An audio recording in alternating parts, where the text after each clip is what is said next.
ونستعينه ونستغفره ونؤمن به ونتوكل عليه ونعوذ بالله من الشيطان الرجيم. بسم الله الرحمن الرحيم.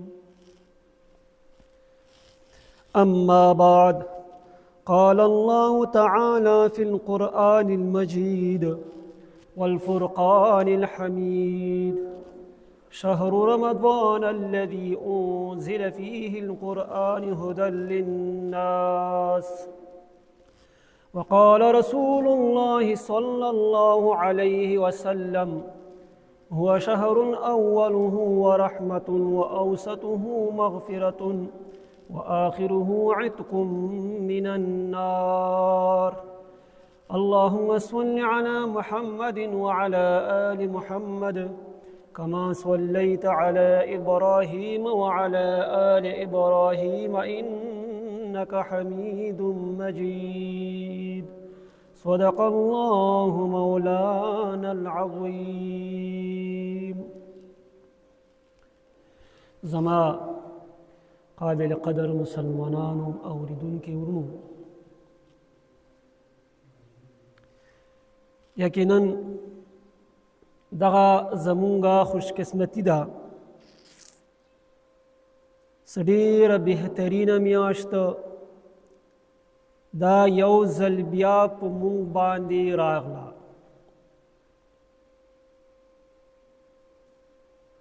او دا داسې میاشت دی چې په دې میاشت کې الله جل جلاله د رحمتونه او برکتونه د باران په شان دي وریږي. هغه خلک ډېر خوش قسمت دي چې کوم خلکو ته دغه میاشت یو ځل بیا ورباندې راغله. عزیزانو، دغه داسې میاشت دی، دغه میاشت رحمتونو او برکتونو میاشت دی. دغه میاشت غمخوارو او صابرینو خلکو میاشت دی. په دې میاشت کې جنت دروازې خلاصیږي او جهنم دروازې بندیږي. او په دې میاشت کې مسلمانانو ته الله جل جلاله قرب حاصلیږي. اور په دې میاشت کې د انسان څومره هم خواهشات دي هغه کمزوري کیږي. اور په دې میاشت کې انسان خوراک نه کولو په وجه فرشتو مشابه ګرځيږي. عزیزانو، ډېره بهترینه میاشت په موږ باندې روانه دي. هر یو سړی د الله جل جلاله ته متوجه شي اور دغه شکریا ادا کړي چې یا الله یو ځل بیا دغه مبارک میاشت په موږ باندې تا راوسته. عزیزانو، اول رسوس رمضان ته رمضان ولی وای؟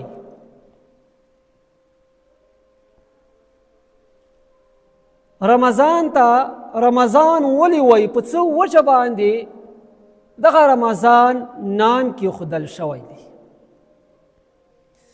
رمضان دغه رمز نه مشتق دی، په معنا د سوځېدلو سره راځي. چونکې په دې میاشت کې هم د مسلمانانو ګناهونه سوځي، ختمیږي. شر داغه دی چې یو مؤمن بنده ښې طریقې سره روژه هم ونیسي او د روژې څومره هم آداب او احترام دي هغه هم ځان کې راولي، نو د دې ګناهونه سوځي، ختمیږي. نو دغه د رمضان معنا دی. او د دې میاشتې ته الله جل جلاله یو خاص نسبت کړی دی. شهر الله، یقینا ټولې میاشتې د الله جل جلاله دي، خو د دې میاشتې ته یو خصوصي طریقې سره الله تبارک وتعالی نسبت کړی دی، او کوم شیز نسبت الله سره وشي الله ورته وکي، بیا دغه شیز هم مقام هم ډیر زیات وي. دغه وجه دی دغه میاشتې ته الله جل جلاله نسبت کړی دی، شهر الله ورته ویلی دی. اوس د دې مقام هم الله وړاندې ډیر زیات دی. دغه وجه دی چې په دې میاشت کې د شیبو باران په شان دی رحمتونه او برکتونه رانازلیږي. څوک چې هم بصیرت والا خلق دي، ذی فهم والا خلق دي، مغو مشاهده هم کړې ده په دې میاشت کې څومره رحمتونه او برکتونه راوړيږي. غي مشاهده هم کولی شي، او چاته څه بصیرت نه ورکړی وي، زړه یې ړوند وي، هغه کاس بیا په دې میاشتې د رحمتونو او برکتونو مشاهده نشي کولی، انداسې ورنې هغه دغه میاشت ورباندې تېرېږي. به هر حال ما دغه وفرمیلو څه رمضان ته رمضان ولې وایي هغه وجه مې درته بیان کړه. اوس راځو څه روژې تعریف څه دی. روژې تعریف څه دی؟ څوک درنه تپوس وکړي چې روژه ښه ته نیسې، روژې تعریف څه دی پوه مه کا روژې باندې واورئ. روژې ته په لغت کې علماو لیکلی دي امساک ویلی شي، عربي کې ورته امساک، منع کېدل، دا خو لغتي معنا دی. په اصطلاح کې د روژې تعریف دا هغه دی چې یو کس صبح صادق نه تر نمر پرویتو پرې د روژې په نیت سره خوراک څښاک او ورجما نورو مفطراتو نه منع شي. دغه د روژې تعریف دی. صبح صادق نه تر نمر پرویتلو پرې نمر پروزي روژې په نیت سره یو سړی خوراک څښاک او د جما د نورو مفطراتو نه ځان منع کي، دې ته ویلی شي روژه. دغه د روژې تعریف دی. دا خو وشو. اوس راځو څه روژه کله فرض شوې ده. هسې چا درنه تپوس وکړو ته خو روژه نیسې، دا راته ووایه مسلمان هم یې، د روژه کله فرض شوې ده، په کوم تاریخ باندې دغه روژه فرض شوې ده، هغه تاریخ راته ووایه. نو روژه د هجرت نه 18 میاشتې وړاندې، یو نیم کال وړاندې شعبان په میاشت کې د تحویل قبلې نه پس 10 ورځې پس روژې فرضیت راغلی دی. هجرت نه 18 میاشتې وړاندې تحویل قبلې نه 10 ورځې پس روژې فرضیت راغلی دی. بعض علما فرمایي روژې د فرضیت نه مخکې نورې روژې فرض شوي وي، لکه ایام 20 یوم عاشورا، دغه روژې په امت باندې فرض شوي وي. بیا څه کله رمضان المبارک میاشت راغله، د دې فرضیت راغلو، نو هغه کومې روژې وي ایام 20 یوم عاشورا، دغه فرضیت چې شو منسوخ شو. او اوس خو مونږ باندې الله جل جلاله ډیره لویه مهرباني کړې ده. د روژې په فرضیت اول دور کې د روژې بعض احکامات ډیر زیات مشکل وو په صحاباو باندې. هغه کوم احکامات وو؟ هغه دغه احکامات وو چې یو کس به د روژې پرچمي افطري نه بعد کچېرې دغه خوبولی شو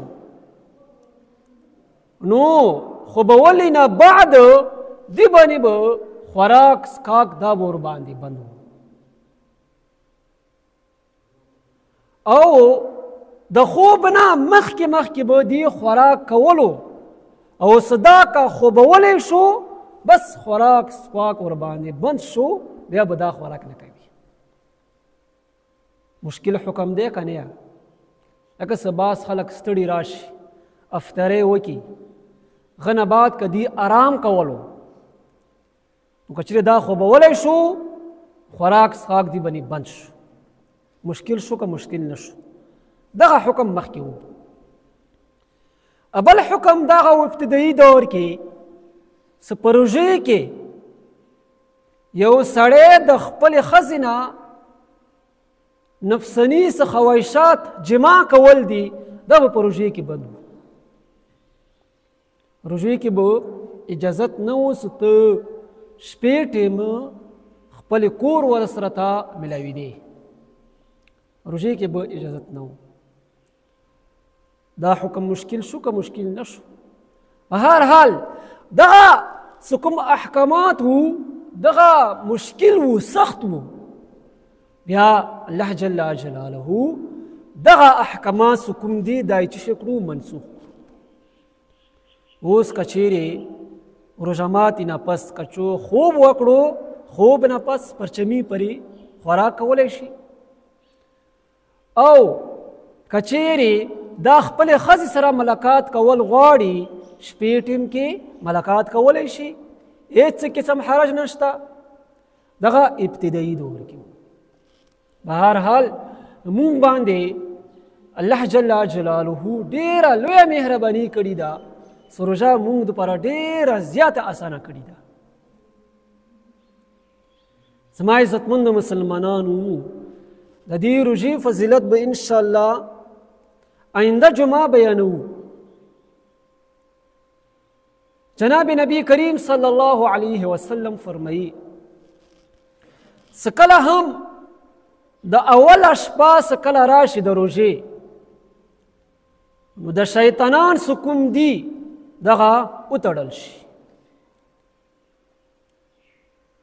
دغه شان جنت څه کومې دروازې دي دا خلاص کړل شي تر دې پورې چې یوه دروازه هم بنده پاتې نه شي او د جهنم دروازې ټولې خلاص کړل شي بند کړل شي تر دې پورې چې یوه هم پاتې نه شي. بیا یوه اعلان کوونکې یوه فرشته اعلان کوي ای د خیر رټولونکي خلکو تاسو الله جل جلاله ته متوجه شئ. بیا وفرمایي ای د بد کوونکو خلکو څوک چې بد کوي ډیره مبارکه میاشت در باندې راغله د بدو نه ځان منع کا. بدونه ځان منع کا روژې طرف ته متوجه شه. مبارکه میاشت در باندې راغله الله جل جلاله ته متوجه شه. نیک عبادات په کثرت سره وکا نوافل وکا تلاوت وکا. دغه میاشت بار بار بیا تا باندې نه راځي. جناب نبی کریم صلی الله علیه وسلم فرمایي څه چیرې زما امت ته دغه معلومه شي چې رمضان المبارک کې څومره انوارات او څومره برکات دي زما امت به دغه ارزو تمنا کوي چې کاش کې ټول کال رمضان وي. خو چونکې دغه خلقو ته د رمضان انوارات برکات نه وي ځکه بعض خلک دا چې شی کوي ګناهونو کې مبتلا دي. بهر حال اوس یو قسم اعتراض پیدا کیږي مولانا صاحب ته خدا خبره وکړه سپدی میاشت کې به شیطانان دا به بند کړل شي وتړل شي بیا هم خلک ګناهونه کوي ګناهونه بیا څنګه کیږي سوال راځي که نه راځي هغه جواب دا غدي صدا خبره خو بالکل احادیثنا ثابته ده سپدی میاشت کې شیطانان سرکشه جنات وتړل شي خو بیا هم باس خلق لګی شي هغه چې څه کوي ګناهونه کوي هغه جواب دا غدي دوه جوابونه دي اول جواب دا غدي سکم خلق هم روزه کې ګناهونه کوي دا خلق د شیطان د دوکې په وجه باندې دی اندازې ته رسیدلی دي دغه خراب اثرات دغه په طبیعتونو کې مضبوط شوي دي اوس دغه کس ګناه کوي دغه د خپل عادت نه مجبور شوی وي د خپل عادت مجبورۍ په وجه باندې دغه څه شی کوي ګناه کوي د دې کس 11 میاشتې دومره ګناهونه کړي وي اوس په دې میاشتې کې دغه ګناه کوي هغه بد کوم خراب اثرات دي دا په طبیعت کې مضبوط شوی وي نو خراب اثرات د وجنه خراب عادت د وجنه دا څه شی کوي ګناه کوي دې جواب باندې پوه شوي د علماء ابل جواب هم لیکلی دی علماء فرمایي دویم جواب دا غدي ګناه دغه دوه قسمه باندې دي یو ګناه شیطان د دوکې د وجنه کیږي او یو ګناه داسې دی چې دغه د خپل نفس تقاضې د وجنه صادریږي اوس کومه ګناه شیطان د دوکې د وجنه انسان نه صادریږي دی ګناه نه انسان پروژې کې چې دی محفوظ دی اور کومه ګناه س نفس تقاضې د وجنه صادریږي هغه ګناه نه انسان چې دی محفوظ نه دی بهر حال دوه جوابونه درکړو زما عزتمنو مسلمانانو ما درته وویلو چې روژې فضیلت به انشاءالله آینده جمعه کې تفصیل سره بیانوم اوس روژهدار دپاره به کوم یو کس هم روژه نیسي که دغه غواړي زما روژه دغه بهتره شي زما په روژو کې حسن راشي دې ته پکار دی و خبرو خیال وساتي کچری دغه کس و خبرو خیال وساتلو یقینا دا خبره مسلمه دی سدی باندې بیا بهترین روژه ور باندې دي خې طریقې سره یې واورئ اول به دغه خیال ساتي د خپل نظر دا کله روژه راشي نو دا به د خپل نظر حفاظت کوي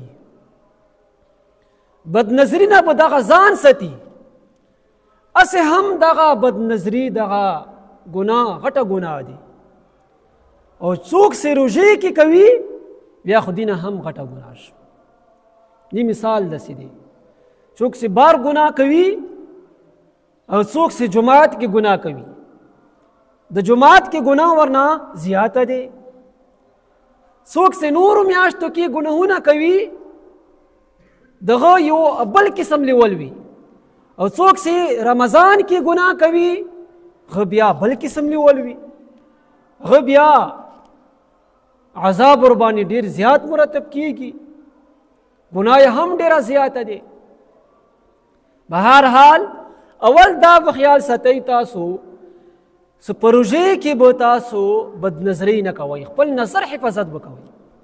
نبی کریم صلی الله علیه وسلم فرمایي څه نظر شیطان د غشو نه یو غشه دی، دې په ذریعې سره شیطان انسان چې کوي ګمراه کوي. نو اول به موږ دا خیال ساتو چې موږ به د خپل نظر حفاظت کوو، خپل نظر حفاظت به ډېر زیات کوو. که موږ موبایل استعمال کوو، موبایل استعمال به هم موږ کم کوو. لکه څه موبایل کې هم څه ته ګورې مغه کې هم تا نه بدنظري کېږي. موږ به دغه عزم کوو چې پروژې کې به دغه موږ نظر حفاظت کوو. دویم دا خبرې به موږ خیال ساتو، دویمې خبرې چې موږ د خپله ژبه به موږ په حفاظت کوو.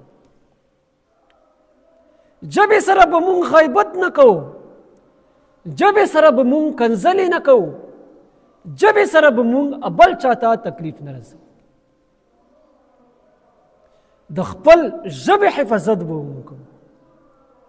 هسې روژې کې خو ډېر زیات په کثرت سره عبادات غیبت کیږي، که ښځې دي که نارینه دي. ښځې خو بیا په کثرت سره کوي، خپل منځ کې کینی ټایم پاس کوو، بس بیا ورباندې غیبت کول شروع شي. یو کس رواني وي بیا کوي غیبت کوي کوي کوي، هغه ټوله روژه خرابه کړي. دغه شان ژبې په ذریعې سره بل چاته مونږ کنځلې ونه تکلیف ونه رسوو، چا سره جګړې ونه. حدیث کې راځي چې څوک چې هم تا سره جګړه کوي تو ورته وفرمایه انی صائم، زه روژهدار یم، ما روژه نیولې ده، زه جګړې نه کوم چا سره. ته کوي ما نه په کلار شه انی صائم، زما روژه دی. ما عزتمنو مسلمانانو سړی سوچ وکړي چې په روژې کې په کثرت سره جګړې کېږي. موږ دا هغه وایي چې په دې باندې روژه ختلې ده، فلانکي کس باندې روژه ختلې ده.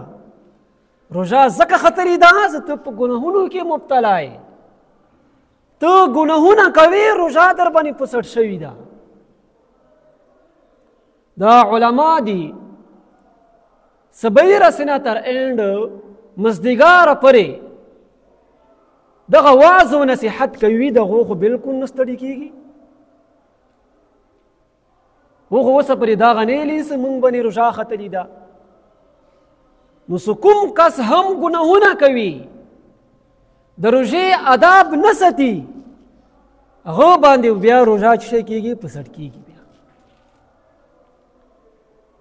نو دویمه دغه دی چې موږ به خپلې ژبې دا چې شی کوو محفوظ کوو، او د خپلو ژبو د وجې نه به نورو خلکو ته روژې کې تکلیف نه رسوو. نه به غیبت کوو، نه به چغلخوري کوو، نه به بل چاته تکلیف رسوو، نه به کنځلې کوو.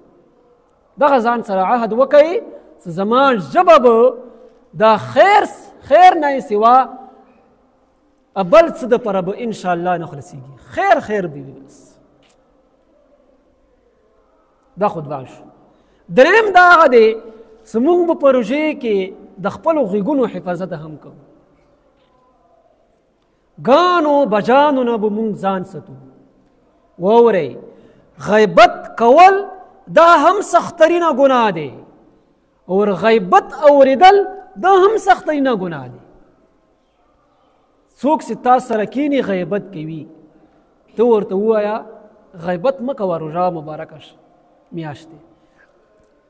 که ته غیبت کوي تا نه بیا زه پڅېږم. بیا که ته کنځلې کوي، که ته ردې بدې وایې، که ته بل چا پسې خبرې کوي، ما روژه دی ما پرېږده په خپل حال باندې. ښه خبره وي کوه، که ښه خبره وي نه وي ما سره مه کښېنه. دغه شان په موبایل باندې د ګانو بجانو نه هم موږ ځان محفوظ کړو. ګانې هم موږ نه وو. که روژې کې وي، که ماښام نه پس وي، که مسخوتان وي، اکثر خلک دغه ورته دوکا ورکوي سمخام ټیم کې خو موږ روژه نه وي. دا خبره بالکل غلطه دی. ټوله روژه میاشت دی. نو درېیمه خبره دا هغه دی چې موږ به څه شی کوو؟ د غېږونو حفاظت به هم کوو. خپلو غېږونو حفاظت به موږ څه شی کوو؟ دغه په روژې کې موږ کوو. څلورمه خبره دا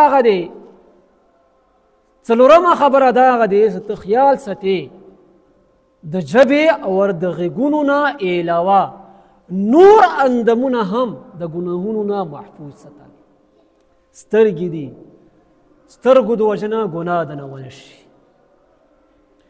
نور اندامونه دي چې د نورو اندامونو په وجه باندې تا نه ګناه صادره نه شي. نور اندامونه هم دغه ګناه نه ته محفوظ کا. څلور شي. پنځمې خبرې به دا خیال ساتي عزیزانو، ستاسو به افطري په وخت کې به خوراک نارمل کوئ. افطري په وخت کې به خوراک نارمل کوئ. داسې نه وي چې تاسو ماښام څه بالکل A to Z ته خوراک وکړې. داسې خوراک وکړې چې آینده کوم عبادات دي، تراویح دي، نوافل دي، تلاوات دي، هغه ته ونه کړې، هغه درنه پاتې شي. ځکه چې روژه چې کومه دی دغه نفسي چې کوم خواهشات دي هغه کمزور کوي. که ته چیرې A to Z خوراک وکړې نفس خو تا بیا برابر کو. نفس خو تا ګناه دپاره تا بیا برابر کو. نفس بیا ګناه کوي. نو پنځم خبرې څه خیال ساتل پکار دی روژې کې روژهدار دپاره. قطعا دغه پکار دی چې دا به نارمل خوراک کوي. دومره خوراک به کوي چې دا به آینده کې تر و دپاره هم دغه برابر وي. او چې نور عبادات کوي نور عباداتو ته هم دا بالکل برابر وي. که تهجد کوي، که تراویح وي، که تلاوت وي، هغه دپاره بالکل برابر وي. شپږمه خبره دا هغه دی چې روژهدار دپاره خیال ساتل پکار دي. هغه دا هغه دی افطري په وخت کې ځان دپاره دعاګانې غوښتل پکار دي. داسې دعاګانې غوښتل پکار دي چې یا الله دغه روژه مو تېره شوه، یا الله چې د ستا د شان لایق نه وه، خو یا الله ته قبول او منظوره کړي. ما ته په کثرت سره د عباداتو توفیق راته راکړي. شپږمه خبره دا هغه دی افطري په وخت کې دعا غوښتل پکار دي. زړه کې ویره راوستل پکار دي. الله خوف راوستل پکار دي. زما عزتمندو مسلمانانو هغه وخت هم پوره شو. مونږ ته ټولو ته دغه پکار دي چې کوم شپږ خبرې مونږ وکړې ښې طریقې سره مغه خیال ساتل پکار دي. څوک چې هم دغه شپږو خبرو خیال ساتي ګرنټۍ سره دغه میاشت ورباندې به داسې تېره شي. هم په عباداتو سره، نوافلو سره، تلاوتو سره، دغه شان په کثرت سره عباداتو سره به دغه روژه ورباندې تېره شي. خوشحاله ته خوشحال وي. دغه مبارکه میاشت په داسې حالات کې ما باندې تېره شوه چې ما په کثرت سره هغه عبادات وکړو. خو بېشر دغه دی دغه شپږ خبرې چې کومې وشي د ښې طریقې سره خیال وساتل شي. واخر دعوانا ان الحمد لله رب العالمين. اللهم إنا نسألك موجبات رحمتك وعزائم مغفرتك والغنيمة من كل إثم والسلامة من كل بر. اللهم لا تدع لنا ذنبا إلا غفرته ولا هما إلا فرجته ولا دينا إلا قضيته ولا حاجة من حوائج الدنيا والآخرة إلا قضيتها برحمتك يا أرحم الراحمين. صلى الله على خير خلقه محمد وآله وصحبه.